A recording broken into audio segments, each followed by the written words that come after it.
Hello friends, मेरा नाम है डॉक्टर आशीष कुमार मित्तल। मैं एक senior consultant psychiatrist and psychosexual problem specialist हूँ और मैं गुड़गांव में प्रैक्टिस करता हूँ। दोस्तों, इरेक्टाइल डिसफंक्शन या इरेक्शन में समस्या या पेनिस में तनाव का पूर्ण तरह से ना आ पाना एक बहुत ही कॉमन समस्या है। तो आज के वीडियो में हम समझेंगे कि इरेक्शन में कमी या इरेक्टाइल डिसफंक्शन क्यों होता है। तो इरेक्टाइल डिसफंक्शन दो तरह की पॉपुलेशन में देखा जाता है।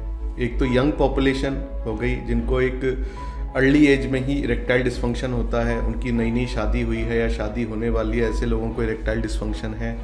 एक पॉपुलेशन है जो कि मिडिल एज्ड है या फिर एल्डरली पॉपुलेशन है कि वो पहले सेक्सुअली एक्टिव थे और एक समय के बाद उनको इरेक्टाइल डिसफंक्शन की समस्या आने लग गई।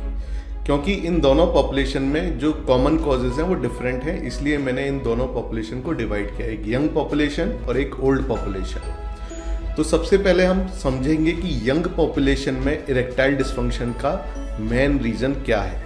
जो यंग पॉपुलेशन है, जो लोग मुझे दिखाने आते हैं, तो सबसे पहले जो चीज़ बोलते हैं वो है सर मास्टरबेशन।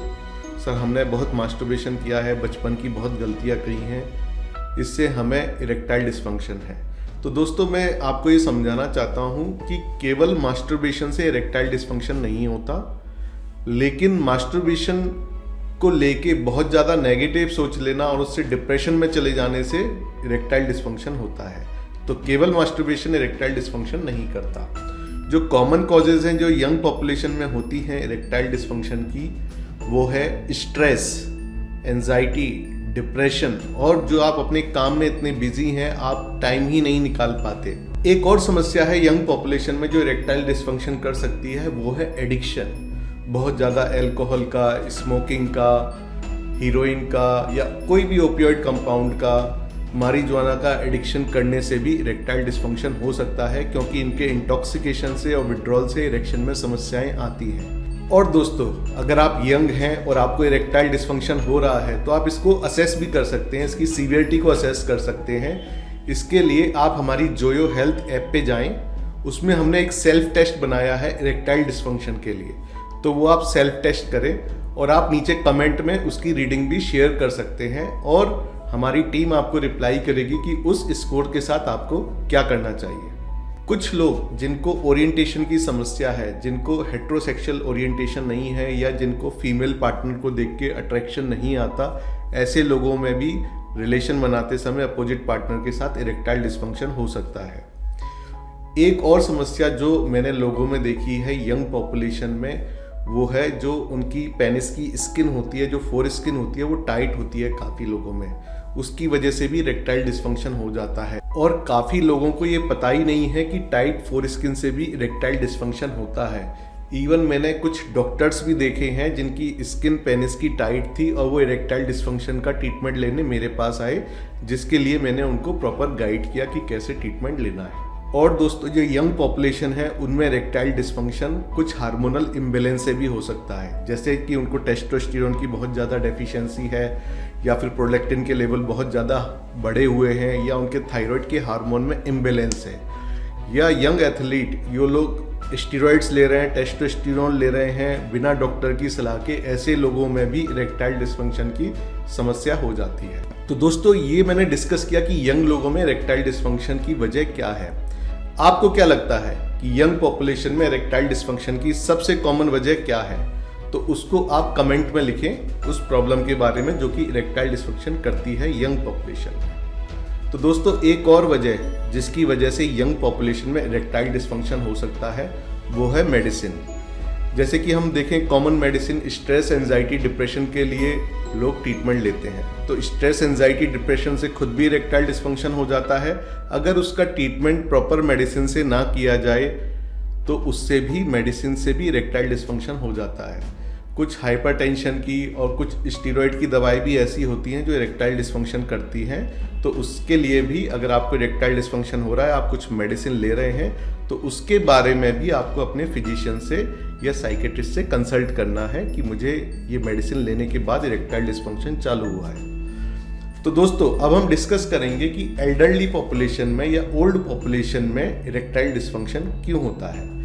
इस पॉपुलेशन में सबसे कॉमन वजह होती है वो होती है वस्कुलर। तो जो आर्टरीज होती है अगर उसमें कहीं ऑब्स्ट्रक्शन आ जाता है तो उसकी वजह से इरेक्टाइल डिस्फंक्शन हो जाता है। तो कोई भी ऐसी वजह जो कि आर्टरीज में ऑब्स्ट्रक्शन धीरे धीरे पैदा करती है या ब्लड फ्लो को कम करती है पेनिस में, तो ये चीज़ें इरेक्टाइल डिस्फंक्शन पैदा करती हैं। जैसे कि डायबिटीज़, हाइपरटेंशन, बहुत ज़्यादा कोलेस्ट्रॉल का होना या बहुत ज़्यादा ओबेसिटी होना, बहुत ज़्यादा स्मोकिंग करना, तो ये चीज़ें आपकी आर्टरीज को धीरे धीरे नैरो करती हैं, जिससे कि जब इरेक्शन के समय जब ब्लड का प्रॉपर फ्लो होता है पेनिस में वो ढंग से नहीं हो पाता और जिससे इरेक्शन स्लो हो जाता है। जैसे कि हम बैलून में हवा भरते हैं और बैलून का साइज बढ़ जाता है, हवा के जाने से बैलून फूल जाता है, ऐसे ही इरेक्शन के समय पेनिस का जो ब्लड फ्लो है वो बढ़ जाता है जिससे पेनिस फूल जाता है और उसमें इरेक्शन हो जाता है।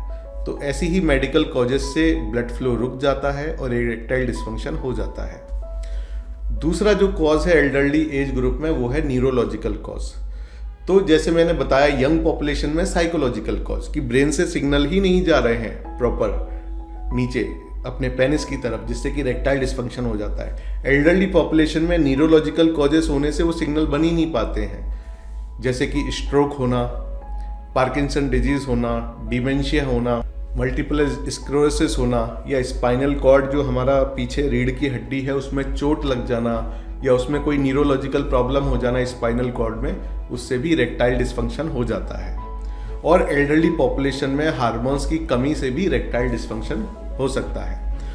तो दोस्तों इस वीडियो को देखने के बाद आपको क्या लगता है कि एल्डरली पॉपुलेशन में इरेक्टाइल डिस्फंक्शन की सबसे कॉमन वजह क्या है? तो उसके लिए आप कमेंट में लिख सकते हैं एल्डरली एज ग्रुप में सबसे कॉमन कॉज क्या है और यंग पॉपुलेशन में सबसे कॉमन कॉज क्या है जो आप ऑब्जर्व करते हैं। साथ में जैसे मैंने पहले भी बताया, अगर आपको इरेक्टाइल डिस्फंक्शन है तो जोयो हेल्थ ऐप पे जाइए, चाहे आपका कोई भी एज ग्रुप है, आप यंग हैं या ओल्ड एज ग्रुप है, और अपना सेल्फ टेस्ट करिए कि आपका इरेक्टाइल डिस्फंक्शन का स्कोर क्या है। उसको नीचे आप कमेंट में भी लिख सकते हैं, मेरी टीम उसको रिप्लाई करेगी। तो दोस्तों होप इस वीडियो को आपको समझ में आया होगा कि इरेक्टाइल डिस्फंक्शन की वजह क्या होती है, क्योंकि अगर एक बार आप वजह समझ गए तो आपको समझ में आ जाएगा कि आपको ट्रीटमेंट के लिए कैसे प्रोसीड करना है, कहाँ जाना है, किस तरह से ट्रीटमेंट लेना है, और जो कि अनक्वालिफाइड लोग हैं उनके चक्कर में नहीं फंसना है। आप एक नॉर्मल पॉपुलेशन से ज़्यादा समझदार हो जाएंगे इरेक्टाइल डिस्फंक्शन को समझने में अगर आप इस वीडियो को ढंग से देखेंगे। अगर आपको समझ में नहीं आ रहा तो इसको दोबारा देखिए।